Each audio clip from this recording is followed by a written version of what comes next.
통화를 했고 이제 오늘 이제 아마 황교안 대행과 이제 통화를 했습니다. 아무래도 뭐 짧은 시간이기 때문에 뭐 구체적인 이야기는 오가기는 힘들었을 겁니다. 또 통역이 자체가 있기 때문에 상당히 시간 자체가 좁았기 때문에 그런 면에서 본다면 일단 이제 한미 동맹의 어떤 강고함 계속된다라는 그런 의지들 이런 것들을 좀 밝혔을 가능성이 크고요. 그리고 또 이제 지금 매티스 국방장관이 이제 2일날 이제 방한하지 않습니까? 그렇다고 한다면 한 번 더 안보 상황에 대해서 하여튼 미국이 확고한 어떤 입장을 가지고 있다. 이런 문제들을 다시 한번 강조하는 그런 측면이 있을 겁니다. 아마 구체적인 어떤 이 통상 문제 관련해서라든지 이런 것들 같은 경우는 뭐 앞으로 이제 구체 협상 과정이 나오지만 아마 오늘 협상에서는 그냥 큰 테두리 내에서 앞으로 양국 관계가 좀 발전하기 희망한다. 뭐 이 정도 수준에서 아마 이야기가 오갔지 않나 싶습니다. 왜냐하면 앞으로 구체적인 협상 자체는 이제 구체적인 단계에서 이제 장관들이 임명이 되면 아마 진행이 될 가능성이 커 보입니다. 이번 통화는 그 트럼프 대통령 측에서 그 먼저 요청했다고 하죠. 네, 뭐 러시아, 독일, 뭐 여러 나라와 아마 그 통화하는 과정에서 뭐 우리나라도 뭐 그 중에 하나고 제일 뭐 미국의 동맹국 중에 제일 중요한 동맹국 아니겠습니까? 그래서 일단 의례적이고 뭐 일반적으로 취임 후에 하는 뭐 그런 통화였던 것 같습니다. 그래서 우리 측과 이미 뭐 조율을 해서 어떤 의안이나 의제에 대해서 얘기한 것은 아닌 것으로 보이고요. 단지 취임 이후에 어떤 각국 정상들과 통화하는데 근데 결국 우리나라는 뭐 가장 중요한 부분이 미국은 외교와 안보 아니겠습니까? 그래서 외교 안보에 대해서 뭐 사드 배치랄지 또 북한이 ICBM을 또 발사를 하겠다고 예고된 상황이고 그다음에 방위 분담이랄지 여러 가지 문제가 있을 거고요. 또 경제 분야에 있어서는 이제 트럼프가 워낙 미국 우선주의 그리고 보호무역주를 하고 있기 때문에 그런 것들이 현안은 굉장히 될 수 있다고 봅니다. 하지만 단순히 이제 전화 통화에서 뭐 그렇게 구체적으로 얘기할 수 있는 상황은 아니라 보고요. 더군다나 황교안 권한대행이 임시적인 뭐 총리지 않습니까? 그렇기 때문에 아마 형식적인 뭐 일반적인 그런 의례적인 전화 통화가 있지 않나 싶습니다. 트럼프 미 대통령이 군에 대해서 사실 뭐 직설적인 것으로 유명하지 않습니까? 이제 한미 간의 현안들이 좀 몇 가지가 있어요. 우선 한미 FTA 재협상 문제를 뭐 계속적으로 또 제기를 했고요. 또 방위비 분담금 문제도 굉장히 좀 그 뜨거운 이슈 가운데 하나인데요.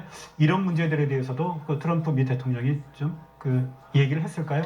일단 아마 그 포괄적인 아마 의미에서 앞으로 한미 관계 여러 가지 재조정할 수 있는 문제들 이런 것들에 대해서 좀 언급을 하긴 했을 겁니다. 그렇지만 지금 보면 트럼프가 여러 가지 행정명령을 통해서 아주 발빠른 행보를 보이고 있거든요. 우리가 좀 상상을 초월할 정도로 여러 가지 보면 이민자에 대한 강경 조치라든지 또 어떤 여러 가지 보호무역과 관련된 나프타라든지 이런 거와 관련해서 굉장히 행정명령을 이용해서 발빠른 걸음을 하고 있습니다. 그렇다고 본다면 지금 한미 FTA 같은 경우는 물론 뭐 조금의 어떤 후순위에 밀려나 있긴 하지만 굉장히 우리보다 상상을 초월한 좀 빠른 속도로 저는 다가올 가능성이 크다 이렇게 보여집니다. 특히 또 방위비 분담 문제도 마찬가지로 지금 왜냐하면 이제 이 트럼프 행정부가 일단 출범을 하면서 일단 조기에 어떤 여러 가지 난제들 좀 빨리 해결하고자 하는 그러한 취지로 많은 준비를 해온 것 같아요. 그렇다고 한다면 우리 측 입장에서 볼 때는 예상보다는 좀 빠른 준비가 좀 필요할 것 같습니다. 그렇게 될 경우에 사실 대통령 선거 있기 전에라도 사실은 이런 부분에 대한 협상이 저는 제기될 가능성이 높다라고 보여집니다. 미국과 멕시코 사이의 국경 문제도 그렇고요. 또 7개 나라 그 입국 그 금지 조치 취하는 것들을 보면은 굉장히 그 신속하게 그 결정들을 하고 또 밀어붙이는 것 같아요. 또 이제 우리 그 현안 가운데 하나가 지금 사드 문제가 있죠.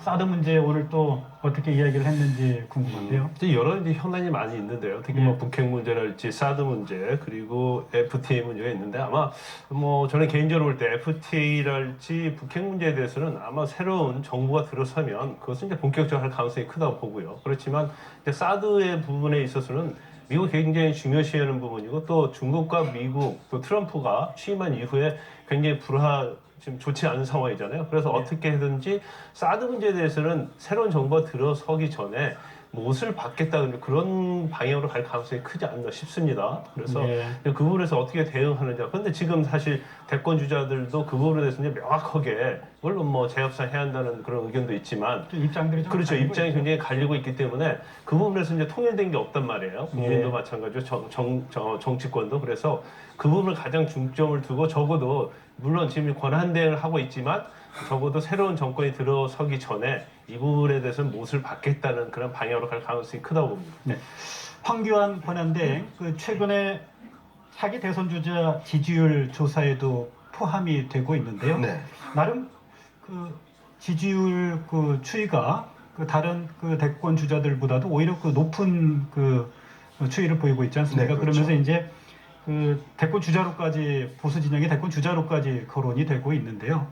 이 정치권 안팎에서는 이런 현상 어떻게 보고 있습니까? 일단 이제 아마 황교안 지금 대행에 대한 지지도는 저는 박근혜 대통령에 대한 지지도와 좀 연결돼 있다고 보여집니다. 예. 특히 이제 그 탄핵에 대한 좀 역풍이라든지 이런 것들이 있으면서 특히 TK 지역 중심으로 해서 상당 정도 역풍이 좀 일고 있다고 보여집니다. 실제로 예. 또 탄핵이 이뤄질 경우는 또 그 역풍 자체가 상당히 규모가 클 것이다 이렇게 예상이 되고요.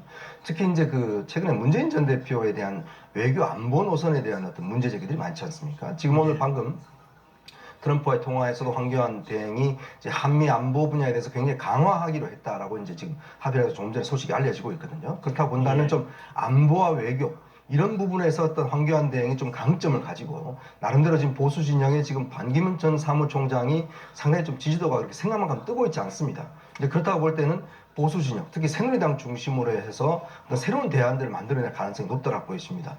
예. 그렇다고 한다면 뭐 자의반 타의반으로 황교안 대행이 어쨌거나 현실적으로 지금 지지도가 높아간다라면 지금 현실적인 대안이 될 수밖에 없는 상황이죠.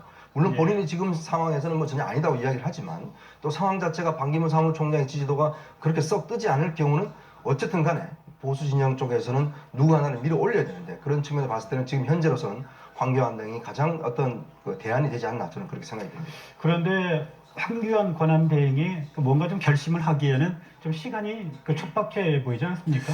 본인은 굉장히 고민을 하고 있다고 보입니다. 근데 여러 가지 네. 정책 여건 문제가 있고요. 이제 본인은 지지율이 앞으로 어떻게 가는